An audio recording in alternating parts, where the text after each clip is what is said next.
जय श्री महाकाल।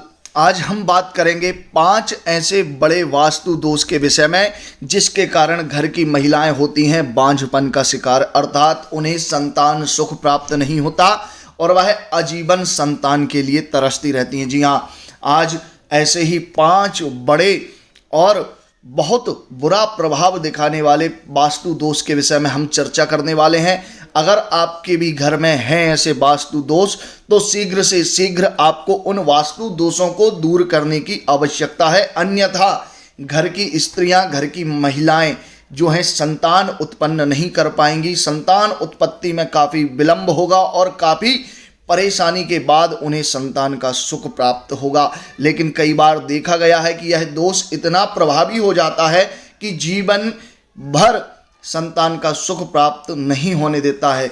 आप चैनल पर हैं, वीडियो को देख रहे हैं तो सब्सक्राइब ज़रूर कर दीजिए, क्योंकि मैं आपके जीवन में उपयोगी ऐसे ही ज्ञानवर्धक वीडियो हमेशा आपके अपने चैनल पर लेकर आता रहता हूं। तो चलिए हम प्रारंभ करते हैं। जैसा कि आप सब जानते हैं, हर एक स्त्री और पुरुष के जीवन में संतान का सुख होना बहुत ज़्यादा आवश्यक है। आप और हम सभी जो इस संसार में जन्म लिए हैं, विवाह के बाद संसार में सृष्टि के संचालन में महत्वपूर्ण योगदान देना अर्थात संतान उत्पन्न करना ही माना गया है। यह मनुष्य जीवन का सबसे उत्तम और पवित्र कर्म माना जाता है, क्योंकि धर्म ग्रंथ भी यही कहते हैं कि अपुत्रस्य गतिर नास्ति, जिसको संतान नहीं होती, जिसको पुत्र नहीं होता है, उसकी सदगति नहीं होती है, उसे मोक्ष प्राप्त नहीं होता है।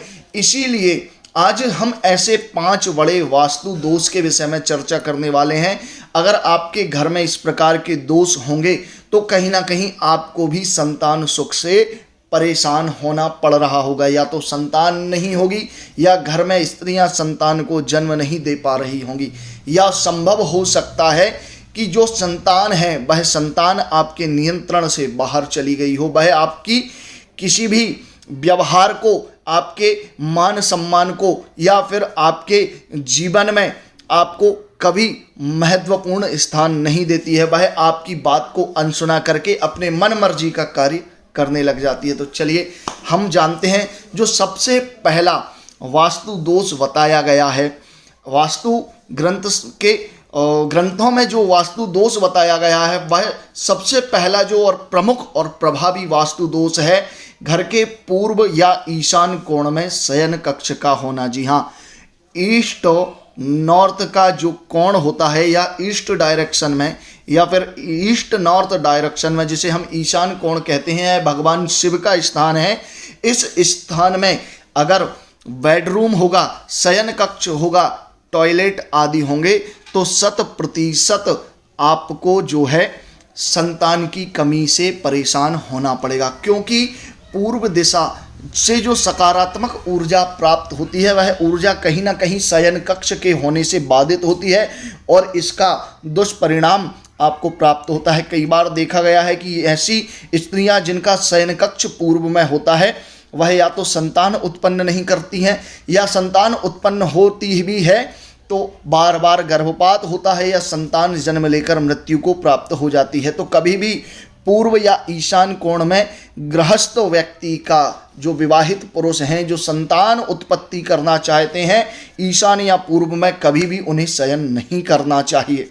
दूसरा जो बड़ा वास्तु दोष बताया गया है वह भी काफ़ी बुरा प्रभाव देने वाला है। अक्सर देखने में आता है कुछ लोग ऐसे होते हैं जो अपने बेडरूम में भगवान का मंदिर बना लेते हैं या पूर्वजों के चित्र लगा लेते हैं, तो वास्तु के अनुसार यह भी काफ़ी अशुभ माना गया है। अगर हम वास्तु के ग्रंथों का अध्ययन करते हैं तो देव मंदिर का जो स्थान है वह घर की ईशान कोण को बताया गया है। हमेशा ईशान कोण में ही मंदिर होना चाहिए। पूर्वजों के लिए जो स्थान बताया गया है, पूर्वजों की जो चित्र हैं, जो फोटो हैं, वह देव मंदिर में ना रख करके घर की दक्षिण दीवार पर उत्तर दिशा की तरफ देखते हुए लगाना चाहिए। यही पूर्वजों की या पितरों की फोटो या चित्र लगाने का सही प्रकार है। लेकिन कुछ लोग अपने बेडरूम में, शयन कक्ष में देवता का मंदिर और पूर्वजों के चित्र लगा लेते हैं, जिसके कारण भयंकर दुष्परिणाम प्राप्त होता है और उनके पितृ और देवता उनसे असंतुष्ट होकर उन्हें श्राप देते हैं। इसी के कारण उनके घर में संतान प्राप्ति नहीं होती है और वह कभी संतान के सुख को प्राप्त नहीं कर सकते हैं। यह बहुत ही जो है बड़ा वास्तु दोष माना जाता है, क्योंकि पूर्वजों से लज्जा और शर्म हमेशा करनी चाहिए और उन्हीं पूर्वजों का चित्र यदि आप शयन कक्ष में लगाएंगे तो उसके भयंकर दुष्परिणाम अवश्य ही देखने को मिलेंगे। तीसरा जो बड़ा वास्तु दोष वास्तु शास्त्र के ग्रंथों में बताया गया है, वह जो वास्तु दोष है घर के ब्रह्म स्थान। जी हाँ, ब्रह्म स्थान उसको कहा जाता है जो आपके घर का बिल्कुल मध्य का स्थान हो, बिल्कुल सेंटर हो। जी हाँ, वही स्थान ब्रह्म स्थान कहलाया जाता है। अगर उस ब्रह्म स्थान पर गड्ढा होगा या फिर किसी भी प्रकार का भारी भरकम सामान वहां पर रखा होगा या बहुत अधिक निर्माण ब्रह्म स्थान पर कर दिया जाएगा, अर्थात पेट के स्थान पर, वास्तु पुरुष की नाभि स्थान पर यदि काफी ज्यादा अतिक्रमण कर दिया जाएगा, भारी भरकम सामान रख दिया जाएगा या गड्ढा कर दिया जाएगा, तो इस भयंकर दोष के कारण भी महिलाएं गर्भ धारण नहीं कर पाती हैं। कई बार देखा गया है कि गर्भ धारण तो होता है लेकिन कुछ ही समय में गर्भस्राव हो जाता है, अर्थात गर्भपात हो जाता है, या संतान की जो आंतरिक स्थिति है वह ठीक नहीं होती है। गर्भाशय में गर्भ धारण होने के बाद गर्भ विकास नहीं करता है, उसकी धड़कन हार्ट बीट चली जाती है। तो यह जो दोष है घर के ब्रह्म स्थान में गड्ढा या भारी भरकम सामान रखने से ही होता है।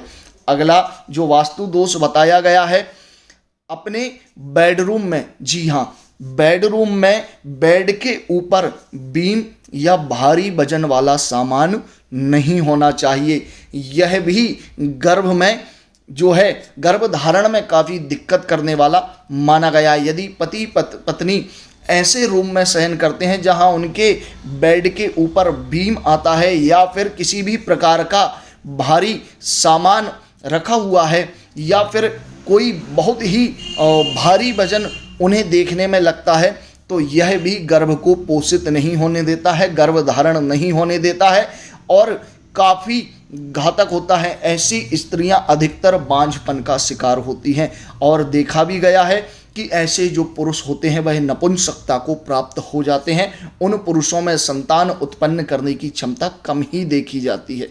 अगला जो काफ़ी महत्वपूर्ण और प्रभावी वास्तु दोष माना गया है, यह वास्तु दोष काफ़ी बुरा असर करने वाला माना गया है। यदि आपके घर के जल की निकासी दक्षिण दिशा की तरफ है तो इस बात को आप समझ लीजिए कि आपके पितृ, आपके पूर्वज आपसे असंतुष्ट होकर आपको श्राप देंगे, अर्थात आपके वंश की वृद्धि को रोक देंगे, जिसके कारण परिवार में, कुटुंब में बांझपन आ जाएगा।